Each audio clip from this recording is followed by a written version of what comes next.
Ana, buenas tardes, ¿qué tal? Hola, buenas tardes.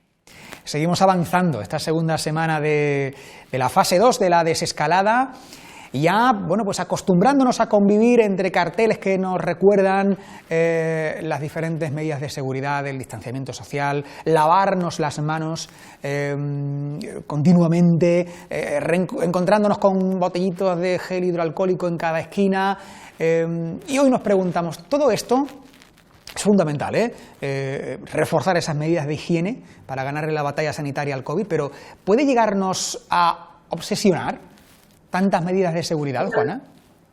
Totalmente, además se está convirtiendo en algo normal y lo estamos implementando en nuestro día a día, por supuesto es necesario, pero realmente ese es el peligro, que se está convirtiendo en algo habitual y normal, y hay personas que se han tomado muy en serio los peligros del virus, y eso está genial, y se han esforzado demasiado porque este no entre en sus domicilios, y aquí empieza la limpieza compulsiva, que al final ha sido como el arma de este tipo de personas contra el coronavirus, y el problema es que pueden estar padeciendo realmente un trastorno obsesivo-compulsivo, lo que se llama un TOC. Os explico brevemente, casi todo el mundo conoce ya el TOC, porque además es un trastorno de la ansiedad, que consiste en tener pensamientos intrusivos de forma habitual y de manera repetitiva. O sea, se produce un pensamiento intrusivo, un pensamiento que nos está molestando en nuestra mente, y para aliviar ese pensamiento, la persona realiza, para aliviar ese malestar o esa ansiedad, realiza una conducta, que en este caso sería la de limpiar. Existen diferentes tipos de TOC, y el más habitual, incluso antes de que existiera la pandemia del coronavirus, era el aumento por la obsesión de la limpieza en todas las áreas. A priori, la limpieza es algo positivo, sobre todo para evitar enfermedades. El problema viene cuando esta actitud se convierte en una obsesión, afectando de manera negativa el bienestar de la persona, porque además ese pensamiento que tenemos constantemente o que las personas pueden tener constantemente en la mente, llega un momento en el que se hace tan repetitivo, y la conducta a hacer para aliviar ese pensamiento tiene que ser también de una forma tan repetitiva que empieza a obstaculizar la vida diaria de cualquier persona. Por lo tanto, ahí es cuando empezamos a hablar de un trastorno muy importante de la conducta. Cada persona puede experimentar de diferentes pensamientos que le lleven a querer limpiar compulsivamente. No todos tenemos los mismos pensamientos. Hay personas que pueden tener pensamientos supersticiosos. Esto es algo muy común en la adolescencia o al final de la niñez, y ahora hablamos de los niños si quieres, pero que suele desaparecer en la edad adulta. El pensamiento de si no limpio me voy a enfermar, si no limpio va a ocurrir una catástrofe en mi casa o en mi familia. Por otra parte, hay otras personas que tienden a pensar que todo está contaminado y que si no limpias, pues pueden padecer la enfermedad grave o en este caso el coronavirus. Y por otro lado, hay quienes están obsesionados por el orden de los objetos y por eso llevan la limpieza de la casa y el orden a los extremos. ¿Te ríes porque te pasa de algo, tienes alguna persona obsesionada por el orden de manera cercana o qué? Sí, bueno, algo parecido, ¿no? Me está recordando que leí, este TOC no tiene nada que ver con la limpieza, pero recuerdo que leí en la entrevista a un señor que padecía un TOC que le obligaba a, cada vez que cruzaba una puerta, a abrir y cerrarla 50 veces, pero cualquier tipo de puerta. O sea, pasaba, por ejemplo, del salón a la cocina, y si en el pasillo había una puerta, tenía que abrirla y cerrar 50 veces. O sea, vivir esclavizado a un TOC tiene que ser una auténtica tragedia. Te digo, existen diferentes tipos de TOC, pero el de la limpieza es el más habitual. Incluso ya nos lo encontrábamos en las consultas de psicología antes de que apareciera el coronavirus. Imagínate ahora todos esos pensamientos repetitivos que además en los medios de comunicación, en la calle, todo es nuevo, por lo tanto es lo que más nos estamos encontrando ahora, y al final es un trastorno de ansiedad. O sea, la persona siente esa conducta compulsiva esa conducta compulsiva de limpiar lo que hace es aliviar mi pensamiento. ¿Qué ocurre? Ese alivio es momentáneo porque entramos en un círculo vicioso, ya que ese pensamiento irracional vuelve a aparecer una y otra vez después de la actividad compulsiva. O sea, Una vez que termino de limpiar los productos que haya comprado en el supermercado, por ejemplo, y ya me tranquilizo porque he terminado de limpiarlo, el pensamiento vuelve a aparecer otra vez. Por lo tanto, volvemos a sentir la necesidad de volver a higienizarlo todo, de limpiarlo, incluso de limpiarse ellos mismos, de tener que ducharse. Por lo tanto, el círculo vicioso no para, ¿no? No es cuestión de tiempo, ni es cuestión de fuerza de voluntad, ni es cuestión de que mis familiares me estén diciendo tú tranquilo, ya se te pasará, porque evidentemente es un problema de conducta bastante grave, un problema de ansiedad que deberíamos de tratar. Permíteme apuntar, Juana, que las imágenes que veíamos de compañeras del servicio de limpieza, en este caso de la Casa Colón, son imágenes de archivo, por eso veíamos a las mismas sin mascarillas y demás. Es importante puntualizar esto, que evidentemente trabajan a día de hoy pues respetando todas las medidas que nos piden las autoridades sanitarias para bueno, pues intentar ganarle esa batalla, ¿no? Hablábamos al COVID. Además son días, te escuchaba y pensaba que son días de mucha incertidumbre, y entiendo que la incertidumbre es un ingrediente que, un caldo de cultivo genial, ¿no? O extraordinario, ¿no? Para alimentar todo este tipo de trastornos, ¿no? Más que la incertidumbre, el miedo. Bueno, que al final la incertidumbre es el miedo a no tener nada controlado. Al final nos basamos todo el tiempo en lo mismo. Yo sí quería comentaros por encima los síntomas más comunes del trastorno obsesivo compulsivo, en este caso de limpieza, porque bueno, por alguna persona que nos está viendo, si se siente identificado, pues que bueno, que sepa que evidentemente se puede curar, se puede sanar y que hay ayuda para esto, que no es normal, o sea, que muchas personas lo estén sufriendo y que se esté volviendo algo habitual, no es normal. ¿Vale? Entonces hay que pedir ayuda. Yo ahora mismo tengo muchísima gente en consulta con este trastorno, incluso creo que os lo comenté algún día, de gente que ya se estaba autolesionando, tomando, o sea, de tanto limpiar, pues con quemaduras graves en las manos, y incluso ha habido un caso entre mis pacientes, un caso de intoxicación al mezclar varios productos. Se han producido, el otro día leía las fuentes, no sé si la tengo por aquí, 1.600 llamadas al Instituto Nacional de Toxicología entre marzo y abril debido a casos de intoxicación, la mayoría por mezcla de sustancias químicas. Entonces, bueno, más o menos entre los síntomas que podemos encontrarnos, dime. No, te iba a preguntar precisamente eso, ¿qué síntomas? Seguro que muchas personas que nos están escuchando dicen, bueno, ¿puedo llegar a estar obsesionado sin darme cuenta con la limpieza? ¿Qué síntomas nos indican que estamos hablando de un TOC o de principio de un posible TOC, de un posible trastorno obsesivo compulsivo? Vale, pues mira, uno de los síntomas sería dedicar varias horas a limpiar una única habitación, además de manera habitual, la habitación en la que solemos pasar más tiempo. Cocina, salón, cuarto de baño, o sea, estar teniendo esa necesidad de limpiar constantemente o de limpiar a fondo, ¿no? Durante la mayor parte del día, otro síntoma sería el tener pensamientos relacionados con la limpieza. Voy a limpiar los cornos de la puerta, voy a limpiar. El otro día yo tenía una chica que me decía, vivo en un piso sexto, y todos los días tengo que limpiar la baranda de la escalera, o sea, desde el 0 hasta el sexto. Por supuesto, el ascensor no lo cogía porque es un habitáculo muy pequeño y para ella era muchísimo más angustioso. Subía por la escalera y tenía que ir limpiando con cualquier producto, lejía, sanitol o algo así. Tenía que limpiar constantemente la barandilla de la escalera. Es algo que se nos está escapando de nuestro control, porque además no es tu casa, ¿vale? Ya se está saliendo de su casa. Entonces, el tener este pensamiento relacionado con la limpieza de forma que ocupe la mayor parte de nuestro día, pues ahí tenemos que empezar a preocuparnos también. Hay personas que están evitando los sitios que consideran sucios o no suficientemente limpios. O sea, evito los sitios en los que yo no puedo controlar cuál sería la conducta que estas personas terminan haciendo. Me quedo en mi casa. Si me quedo en mi casa estoy en una falsa seguridad, porque al final lo tengo más o menos todo controlado y no salgo de casa, ¿no? Hay personas que empiezan a sentir culpabilidad por salir de casa o por dedicarse a otras tareas que no sean la recogida, la limpieza, el estar pendiente de que todo esté perfecto, ¿no?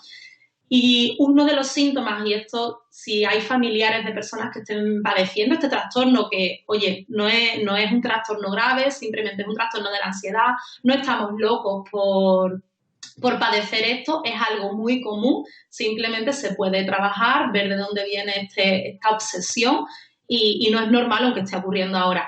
Los familiares suelen estar como bastante coaccionados por este tipo de personas que padecen el trastorno a que ellos también, o sea, están presionados a que ellos también sean iguales de recogidos, iguales de ordenados e iguales de limpios. Entonces, al final se convierte también en un trastorno a nivel familiar.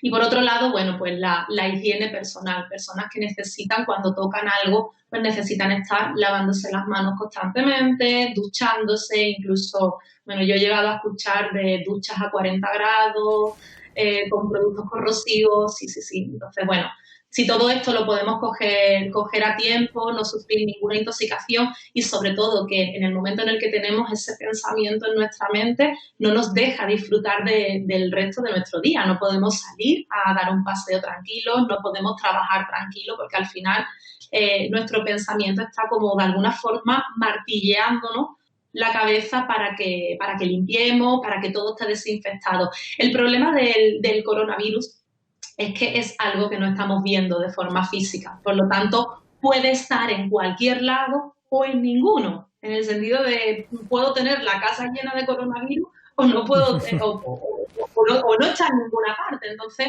como es algo imprevisible, pues estas conductas nos llegan al por si acaso. Y el por si acaso, pues no nos permite disfrutar del resto de nuestra vida. Sacar esos pensamientos negativos de la mente que a veces no es fácil, pero que hay que intentar y sobre todo con ayuda de profesionales como tú, Juana, se consigue, eso está clarísimo. Si nos reconocemos en alguno de estos síntomas obsesivos, ¿qué podemos hacer, Juana? Por supuesto, pedir ayuda. Aquí no existe la palabrita mágica. Esto es como, sí, lo que pasa es que nos sigue costando tanto ir al psicólogo cada vez menos. A mí no se me ocurriría pensar, si me duele una muela, ¿qué debería de hacer? Evidentemente, tienes que ir al dentista porque te está doliendo muchísimo una muela. Aquí tenemos un pensamiento que está entrando, que nos está llevando a una conducta que prácticamente nos está imposibilitando el día a día de nuestra vida. Por lo tanto, ese pensamiento hay que redirigirlo y aprender una conducta nueva.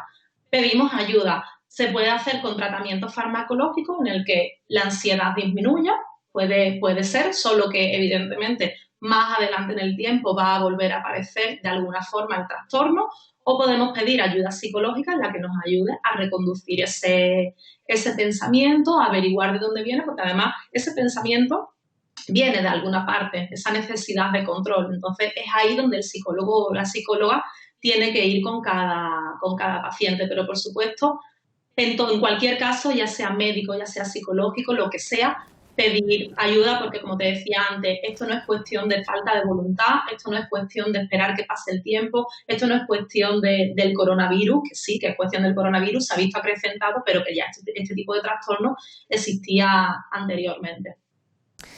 Cerramos el capítulo de la obsesión por la excesiva, por la limpieza, y vamos a hablar ahora de los niños, porque también nos preguntamos hasta qué punto tantas semanas de confinamiento ha podido provocar en ellos una mayor dependencia de sus progenitores. ¿Estás conociendo casos de este tipo, Juana? ¿Se están dando estas situaciones? Bueno, yo tengo que decir que se están dando estas situaciones, pero yo tengo que decir que yo soy psicóloga de adultos, yo no atiendo a niños, adultos y adolescentes, no atiendo a niños en consulta, pero bueno, sí atiendo a los papás de estos niños. El problema está siendo como cada niño lo haya vivido en su casa. Hay niños que lo han vivido de una forma muy angustiosa, pues porque sus padres se estaban encontrando en un momento con muchísimo estrés, muy asustados, pérdida de trabajo, economía, malas relaciones entre ellos, y hay niños pues que lo han vivido como lo mejor que le ha podido pasar en su vida, porque de repente han tenido a papá y a mamá con 100% de disponibilidad, todo eran juegos, todo era recetas de cocina, entonces evidentemente en cada casa, incluso ha habido niños pues que han perdido un familiar, un ser querido, y evidentemente en cada casa se ha vivido de una forma diferente. Uno de los problemas que sí que se están viendo ya por compañeras que he hablado con ellas, que sí son psicólogas infantiles, es el distanciamiento social que estos niños han podido vivir, que sí que puede traer consecuencias negativas, porque al final ellos han perdido la conexión, solamente han tenido conexión con sus padres o sus cuidadores, pero han perdido la conexión física, la digital la han tenido con el resto de niños de su edad, con sus abuelos, con sus familiares cercanos. Entonces, están en una edad tan crítica para su desarrollo social y emocional que esta pérdida de relaciones sociales ha podido o puede influir bastante. Esta falta de contacto con sus profesores, con sus entrenadores deportivos, pues evidentemente ha habido ahí una falta de control y hay una ruptura de ese equilibrio habitual que los niños tanto necesitan, esa rutina para poder crecer seguros y tranquilos. Y bueno, y sobre todo me acuerdo en este momento de los menores que puede haber con necesidades especiales, que no han podido recibir su terapia de forma presencial y evidentemente para ellos tiene que estar siendo bastante complicado. Yo desde aquí aplaudo a esos papás y esas mamás que de repente se han convertido en profesores, en terapeutas, en compañeros de juego. Uno de los peligros que más llama la atención a los psicólogos infantiles es la distorsión de la realidad. ¿Qué significa esto? Los niños han estado viviendo a través de una pantalla, relacionándose con otras personas a través de la pantalla. Los niños de edad muy cortita entienden el mundo tal y como lo están viviendo. O sea, ellos no recuerdan, estamos hablando de niños de 0 a 3 años. Ellos han vivido la pandemia y durante 2 meses ese ha sido su mundo. No recuerdan lo que ocurría antes de esos 2 meses. Entonces, de alguna forma han aprendido a tener miedo de otras personas o están aprendiendo a tener miedo de otras personas, a utilizar mascarillas, a estar completamente vigilados y evidentemente pues es todo lo contrario a la libertad como se tiene que sentir un niño. Y los niños en edad preescolar, que para ellos tienen ya ese pensamiento mágico, ellos piensan, lo ven todo de una forma mágica, pues al ver esta clausura en los parques, estos espacios de ocio, como una especie de castigo por hacer algo malo, porque además los niños piensan que todo lo que ocurre ellos son responsables y ellos son culpables. Si papá y mamá discuten, yo tengo la culpa de esa discusión. Si el parque está cerrado es porque yo he hecho algo negativo. Entonces es muy importante sentido común. Yo siempre pido muchísimo sentido común, que yo sé que en algunos sitios es como muy complicado pedirlo, pero vamos a hablarles a nuestros niños con todo el amor del mundo. Vamos a explicarles todo esto tal y como se lo explicarías a otro adulto, porque además, aunque tengan 7 meses, su inconsciente lo está entendiendo, aunque ellos no. Y por supuestísimo, vamos a dar ese mensaje de calma, de seguridad, de que todo está bien, porque tal cual los niños os sientan en casa, a papá, a mamá o a sus cuidadores, así van a estar ellos. Entonces, el llamado es a mostrarnos delante de nuestros niños pues lo más tranquilos posible y darles toda esa seguridad que necesitan para su desarrollo óptimo. Bueno, nos quedamos con ese mensaje, porque aún quedan días de confinamiento, aunque ya, pudiendo disfrutar de la calle, de los espacios como parques infantiles y demás, pero quedan muchas semanas de convivencia diaria entre padres e hijos, abuelos, porque hasta septiembre, de momento, está evidentemente la vuelta a las clases. Por tanto, como siempre, buen consejo el tuyo de aplicar el sentido común, la paciencia y todo ello sin bajar la guardia. Juana, un honor y un placer, como siempre, contar contigo. El próximo martes te esperamos aquí, con más temas que abordar y tratar. Hasta luego. Un placer, Juana. Adiós. Juana Ponce, nuestra psicóloga